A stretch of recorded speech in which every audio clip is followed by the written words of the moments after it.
हमारा यूथ आज की तारीख में इतना भटक चुका है, वो भगत सिंह को अपना आइडियल नहीं मानता है, मंगल पांडे को अपना आइडियल नहीं मानता है, वो विवेकानंद को अपना आइडियल नहीं मानता है, वो इन जैसे लोगों को अपना आइडियल मानता है। प्रधानमंत्री 18-18 घंटे काम करते हैं, उसके बाद भी देश के नाम संदेश देते हैं, जनहित के लिए संदेश देते हैं, युवाओं को नशे से पीछा छुड़ाने के लिए संदेश देते हैं, लेकिन नगर निगम इस तरीके के विज्ञापन शहर में लगातार लगाता रहता है। अपील करना चाहता हूं कि ऐसे विज्ञापनों को कम से कम अपने परिसर से हटाने के लिए योगदान करें, जो भी प्रयास हो सकते हैं वो करने चाहिए। आपने गांधी जी के 3 बंदर देखे होंगे, सुने होंगे, जो कहते हैं कि बुरा मत बोलो, बुरा मत देखो और बुरा मत सुनो। लेकिन मैं आपको ऐसे 3 और दिखाने वाला हूं जो निरंतर बुरा बोल रहे हैं, बुरा दिखा रहे हैं, बुरा सोच रहे हैं। वो देखिए सामने, ये आपको 3 लोग दिखेंगे जो विमल पान मसाले का विज्ञापन करते हुए नजर आएंगे। सवाल सबसे बड़ा ये है कि इस विज्ञापन में नीचे लिखा जाता है केसरी युक्त विमल इलायची, जबकि ये विज्ञापन जो है वो पान मसाले का विज्ञापन होता है। इस तरीके के विज्ञापन को हम सैरोगेट विज्ञापन कहते हैं। सैरोगेट का मतलब ये होता है कि दिखाया कुछ और जाएगा और बेचा कुछ और जाएगा। ये ऐसे लोग तब तक ये ऐसे विज्ञापन दिखाते रहेंगे जब तक हमारा यूथ जो है वो इन लोगों को अपना आइडियल मानता रहेगा। हमारा यूथ आज की तारीख में इतना भटक चुका है, वो भगत सिंह को अपना आइडियल नहीं मानता है, मंगल पांडे को अपना आइडियल नहीं मानता है, वो विवेकानंद को अपना आइडियल नहीं मानता है, वो इन जैसे लोगों को अपना आइडियल मानता है जो इस तरीके के विज्ञापन दिखाते हैं। और इस विज्ञापन में जरा पास से दिखाइए, जो चेतावनी भी लिखी होगी वो इतनी बड़ी लिखी है कि वो दिखाई नहीं देती है।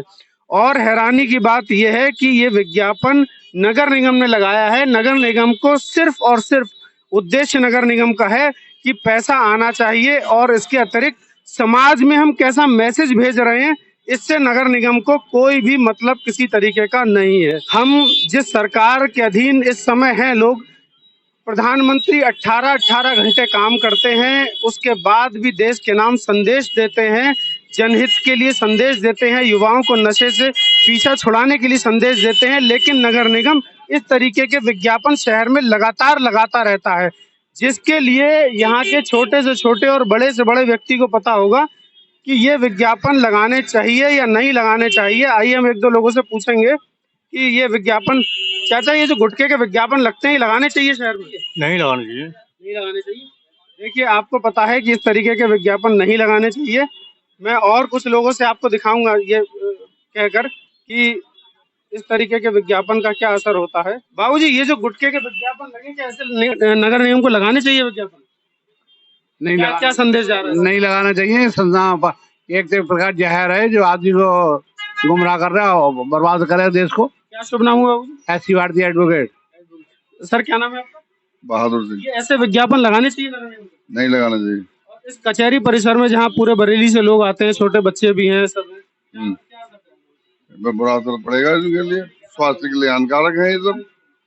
देखिए आप यहाँ प्रैक्टिस करते हैं, आप वकील हैं, आपका कहना भी यह है कि इस तरीके के विज्ञापन नहीं लगाने चाहिए। भैया क्या नाम है आपका? मेरा नाम दीप कुमार। ये जो विज्ञापन यहाँ लगे हैं गुटखे के, लगने चाहिए क्या? ये गुटखे कहाँ, इलायची का लगा हुआ है ये तो। इलायची मिलती नहीं है इसकी, गुटखे। आइए आइए दुकान पे आइए, आइए आइए आइए।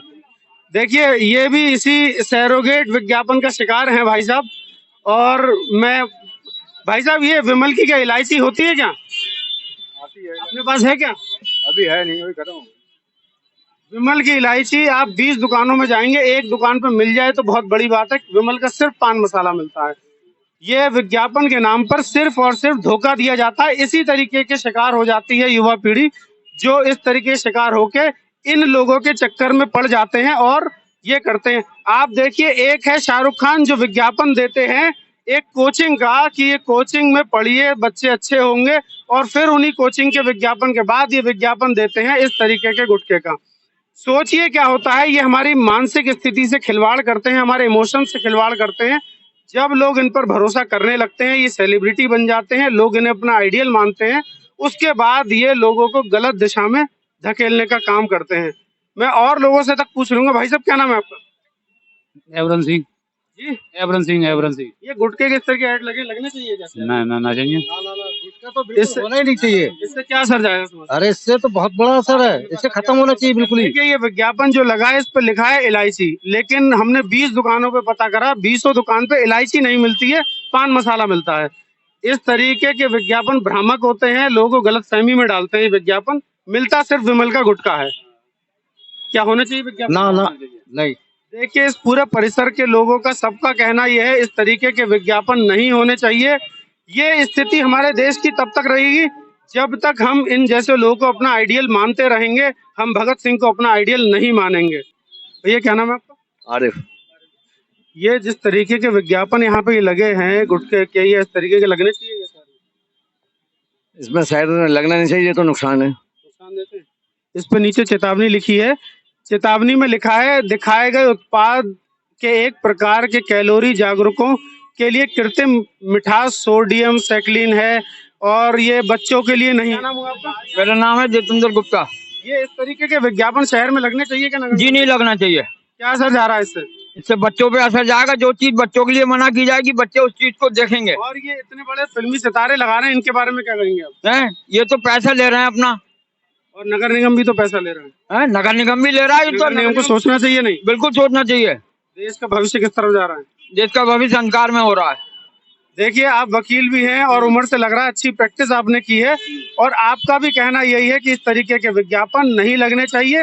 होता क्या है, जब तक बच्चे इन लोगों के शिकार रहेंगे, हमारा यूथ जो है इन फिल्मी सितारों को जब तक मानता रहेगा अपना आइडियल, तब तक वो भटकता रहेगा। वो भगत सिंह को सुखदेव सिंह को आइडियल जब मानेगा तो देश का उद्धार होना शुरू हो जाएगा। उसी दिन से देश विकास की ओर बढ़ने ये लगेगा। अंग्रेजी शिक्षा की वजह से हो रहा है, क्योंकि आज अंग्रेजी शिक्षा में जो कुछ भी किताबें हैं उसमें हमारे ना तो भक्त प्रहलाद की कहानियां ना ध्रुव की कहानियां हैं। तो अंग्रेजी माध्यम की कहानियों में जब ये सब चीज नहीं होगी तो बच्चे उछड़ी जाएंगे ना। इसके लिए कानूनी तौर पे कुछ कर सकते हैं?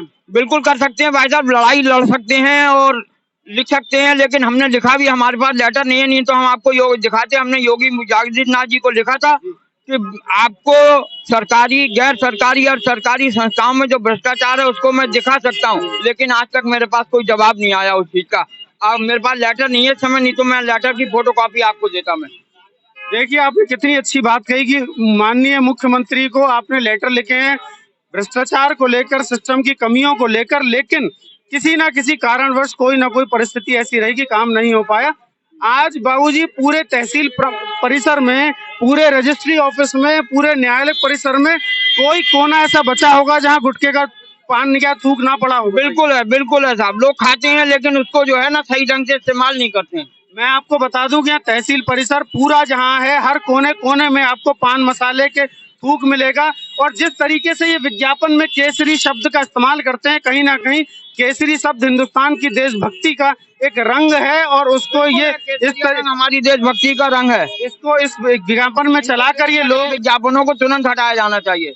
देखिए आपने कहा इस विज्ञापन को और हटाना ही चाहिए, वरना ये परिसर जो है वो गुटखे की पीक से, गुटखे के थूक से पूरा लाल हुआ पड़ा है। कहीं ना कहीं इन्हीं लोग उत्तेजित करते हैं, गुटखा खाइए, पान मसाला खाइए। मैं तमाम ऐसे वकील लोगों से यहाँ उम्मीद करता हूं और मैं अपील करना चाहता हूं कि ऐसे विज्ञापनों को कम से कम अपने परिसर से हटाने के लिए योगदान करें। जो भी प्रयास हो सकते हैं वो करने चाहिए। हैरानी की बात यह है कि यहाँ कलेक्ट्रेट ऑफिस है सामने, और यहाँ पीछे तहसील है जहाँ बड़े बड़े अधिकारी बैठते हैं, यहाँ पीछे रजिस्ट्री ऑफिस है, और ये सारे प्रांगण में हर एक कदम पर गुटखा आपको थूका हुआ मिलेगा। और इस तरीके के विज्ञापन नगर निगम को तत्काल प्रभाव से हटाने चाहिए। मैं तमाम अधिकारियों से अपील करना चाहता हूं कि ऐसे विज्ञापनों को तत्काल प्रभाव से हटाइए। मेरा ये प्रयास आपको कैसा लग रहा है मुझे कमेंट करके बताते रहिएगा। जय हिंद।